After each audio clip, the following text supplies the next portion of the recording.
Self care, mindfulness అంటే స్వార్థం కాదు, మనపై మనకు బాధ్యత.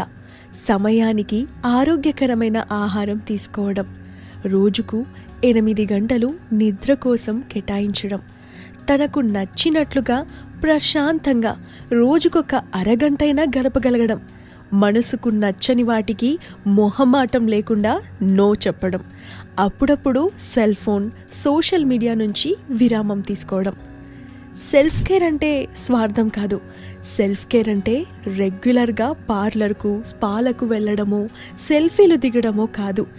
ఇది మనకు మనం ఇచ్చుకునే గౌరవం, మన భావోద్వేగాలను, మన మనసుకు నచ్చిన అంశాలను తెలియజేసే అద్భుత సాధనం.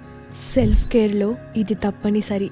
లావుగా ఉన్నామనో, అనర్గళంగా ఇంగ్లీష్ మాట్లాడలేము అనో, ఇంకేవో కారణాల వల్ల ఆత్మన్యూన్యతతో ఉండకూడదు. నిన్ను నువ్వు ప్రేమించుకోకపోతే ఇంకెవరో ఎలా ప్రేమిస్తారు? అందుకే ముందుగా మనల్ని మనం గౌరవించుకోవాలి, ప్రేమించాలి. సెల్ఫ్ కేర్ ఎప్పుడు మొదలు పెట్టాలి? ఇప్పుడే.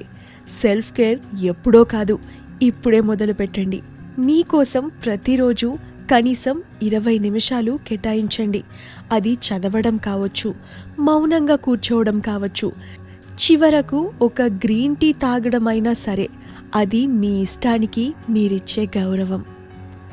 సెల్ఫ్ కేర్, మైండ్ఫుల్నెస్ ఈ రెండు ఎందుకు అవసరం? మానసిక ఆరోగ్యాన్ని మెరుగుపరుస్తాయి, ఆత్మవిశ్వాసం పెరుగుతుంది, డిప్రెషన్, ఆందోళన తగ్గుతుంది, రిలేషన్స్లో స్థిరత్వం పెరుగుతుంది.